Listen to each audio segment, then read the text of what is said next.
Olá, seja bem-vindo ao canal. Eu me chamo Michael e serei seu professor aqui no YouTube.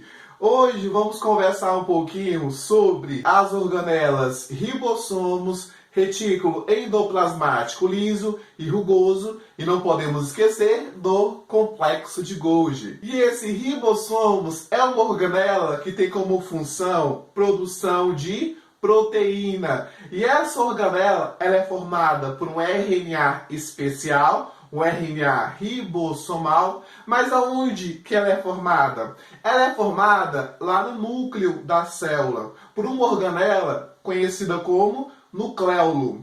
Esse nucleolo vai formar as partes do ribossomo, e são duas partes. Temos uma parte conhecida como subunidade menor, e temos uma outra parte que é conhecida como subunidade maior. Essas partes não vai sair juntinha do núcleo, vai sair separada do núcleo. E quando essas partes saem do núcleo, lá no citoplasma, elas vão se juntar, formando a organela que nós conhecemos como ribossomos. Uma organela muito importante na síntese de proteína. O ribossomos, ele é uma organela não membranosa. Não membranosa por quê? Porque ele não possui aquela membrana ao seu redor. Como ele não possui essa membrana ao seu redor, tem muitos pesquisadores que nem consideram o ribossomo como organela. É apenas de RNA e proteínas. E esse ribossomos, ele pode ficar tranquilo no citoplasma, ou ele pode ficar associado a uma outra organela, que é o retículo endoplasmático. E esse retículo endoplasmático é uma rede de vesículas e túbulos, como vocês podem ver nessa imagem. Então esse retículo endoplasmático ele é associado à membrana externa do núcleo. E esse retículo endoplasmático ele pode ser de duas formas. Ou ele pode ser granuloso, também conhecido como rugoso, ou liso. Ele é granuloso quando ele tem o ribossomos associado nele. Professor, então o ribossomos livre e o ribossomos associado é diferente? Não. O ribossomos livre e o associado é o mesmo ribossomos. A diferença entre eles é qual proteína que ele está produzindo. Qual proteína que ele está produzindo? Se ele está produzindo proteína para ser usado dentro da célula, normalmente ele vai ficar livre no citoplasma. Como? Para construir o citoesqueleto.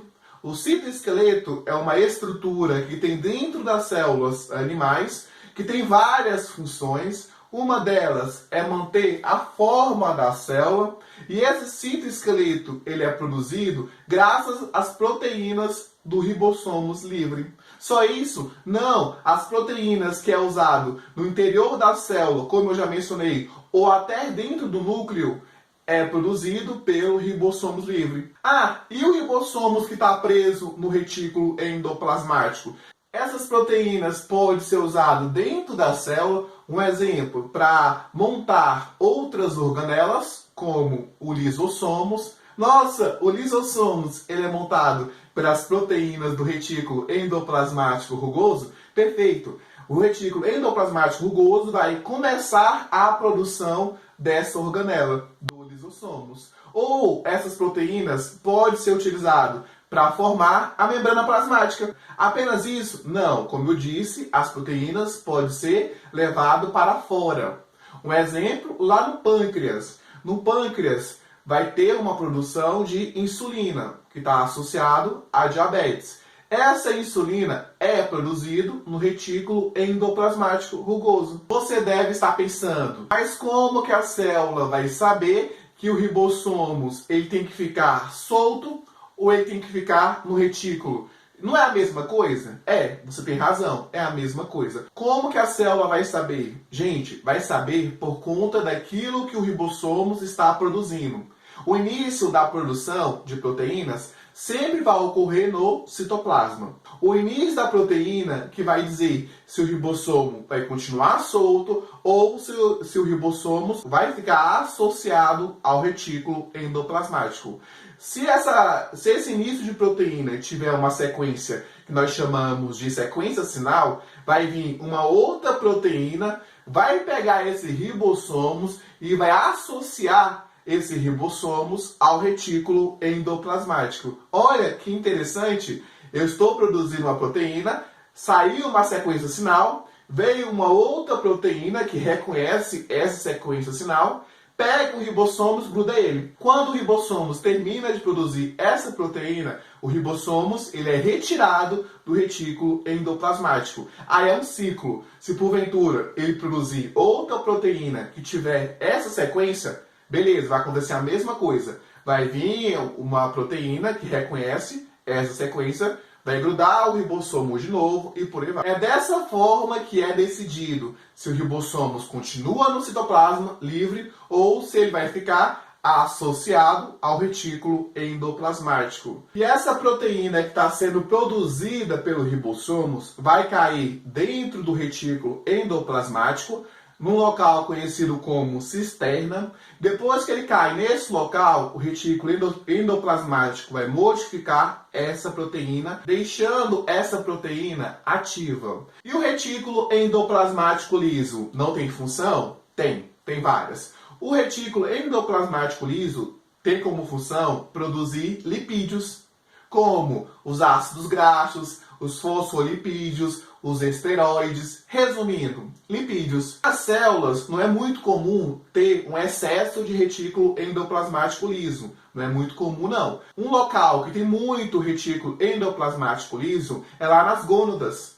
É lá no testículo, é lá no ovário. Porque nesse local vai estar produzindo hormônios sexuais, como a testosterona. Como vai estar produzindo hormônio sexual e esse hormônio é produzido pelo retículo endoplasmático liso, neste caso, lá vai ter um excesso dessa estrutura. Solar não, vai ter também lá no fígado, lá numa célula conhecida como hepatócitos. Mas por que vai ter no fígado? Porque o retículo endoplasmático liso também tem como função alterar substâncias tóxicas. Como assim? Vamos fingir que alguém bebeu, que alguém usou droga. Neste caso, essa bebida, esse álcool, nesse caso, essa droga tem que ser eliminado.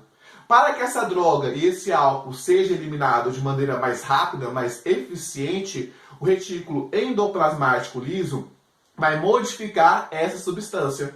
Modificando essa substância, ela vai ser eliminada com mais facilidade. Nossa, que interessante, né? É muito interessante. Lá no seu músculo também vai ter muito retículo endoplasmático liso. Lá no seu músculo, essa estrutura vai ser responsável por armazenar cálcio.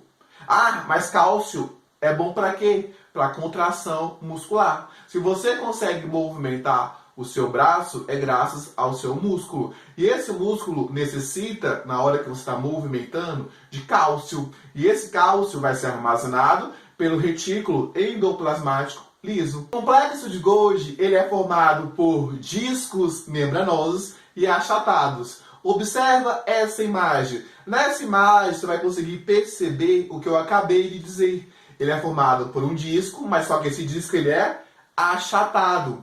O complexo de Golgi ele é bem semelhante ao retículo endoplasmático. Como você vai poder identificar os dois durante a prova? Para você identificar o complexo de Golgi, basta você ver ele um pouco distante do núcleo. Se ele estiver distante do núcleo, não estiver grudado no núcleo, ele é o complexo de Golgi e não o retículo endoplasmático, pois eles são semelhantes. Ah, e não podemos esquecer das plantas. As plantas vai ter o complexo de Golgi, porém é conhecido como Golgiossomo ou dictiossomo. Esse Golgiossomo e esse dictiossomo ele está espalhado dentro da célula dos vegetais. E esse complexo de Golgi ele recebe proteínas do retículo endoplasmático rugoso. Mas o que ele faz com essas proteínas? Ele pode armazenar essas proteínas, ele pode mandar essas proteínas para outro local da célula, nós chamamos isso de exportar proteína, ou ele pode modificar essa proteína. Nossa, muitas funções. Quer ver um exemplo? Pensa na célula como se fosse uma fábrica de sapatos. E essa fábrica de sapatos tem vários setores. Um setor é conhecido como complexo de Golgi. E nesse setor complexo de Golgi, ele tem a função de armazenar sapatos. Só isso? Não. Ele também tem função de empacotar sapatos, deixando o sapato mais atraente. Só isso? Não. Tem função também de colocar etiqueta no sapato. Tem função de mandar esse sapato para outros setores. Percebeu que interessante? Eu acabei de descrever o nosso complexo de Golgi. Lógico que o complexo de Golgi não mexe com sapatos. É apenas para vocês fazerem uma associação. Mas o que ele mexe mesmo? Como eu já disse, com proteínas. As proteínas que o retículo endoplasmático rugoso produziu. E quando o retículo endoplasmático rugoso manda a proteína para ele, você tem que entender que essa proteína ela vai entrar em um lado do complexo de Golgi. Como assim? O complexo de Golgi é dividido em dois lados. Temos um lado que nós chamamos de cis e temos o outro lado que nós chamamos de trans. O que vai acontecer? A proteína que é mandada pelo retículo, ela entra pelo lado cis. Depois que essa proteína ela é modificada pelo complexo de Golgi, essa proteína ela vai sair pelo lado trans. Olha que interessante. Entra pelo lado cis, sai pelo lado trans. E o que acontece ali dentro? A proteína ela é modificada. Por que ela é modificada? Porque se ela não for modificada, provavelmente ela não vai ter a função que ela deveria ter. Ela vai ficar inativa. A proteína ela pode ser empacotada. E quando eu empacoto essa proteína, eu crio um saquinho. E esse saquinho, não podemos chamar de saquinho, porque a biologia, tudo tem nome. Neste caso, eu acabei de formar o zimogênio. Interessante? Zimogênio é apenas uma membrana que foi criada pelo complexo de Golgi e dentro dessa membrana vai ter a enzima. Temos aí como exemplo o complexo de Golgi montando uma organela. Como assim? O retículo endoplasmático rugoso manda as proteínas para o complexo de Golgi. O complexo de Golgi pega essas proteínas e transforma essas proteínas em uma organela, conhecida como lisossomos. Ele que vai empacotar essas enzimas. Ele que vai finalizar a formação do lisossomos. Uma organela muito importante que eu vou trabalhar com vocês nas próximas aulas. E não é só isso. O complexo de Golgi também vai criar aquele capacete. Capacete? Não, gente. O nome correto é acrossomo. O complexo de Golgi, lá no espermatozoide, vai criar o acrossomo. Como assim? Observa essa imagem. Essa estrutura nós chamamos de acrossomo. Essa estrutura tem várias enzimas. Essa estrutura vai auxiliar o espermatozoide na hora que ele for tentar entrar no óvulo, na hora que ele for tentar fecundar o óvulo. Então observe, o complexo de Golgi, ele é muito importante. E se não fosse o complexo de Golgi, provavelmente o espermatozoide não teria esse acrossomo. Não tendo esse acrossomo, ele não ia conseguir entrar dentro do óvulo. E possivelmente não ia formar o embrião, não ia formar o ser. Tá vendo como o complexo de Golgi ele é importante? Como ele tem várias funções? O complexo de Golgi também vai ter função de produzir carboidrato. Lá na parede celular da planta vai ter a pectina e a hemicelulose. Esses carboidratos vai ser produzido lá no complexo de Golgi. Espero que vocês tenham entendido essa videoaula. Se ficou com dúvida, deixa no comentário. Se você gostou, curte, compartilha. Se você ainda não é inscrito, inscreva-se no canal. Ajude o canal a crescer. Ou melhor dizendo, me ajude a ajudar outra pessoa. Eu vou ficando por aqui. Um forte abraço, fiquem com Deus e até a próxima!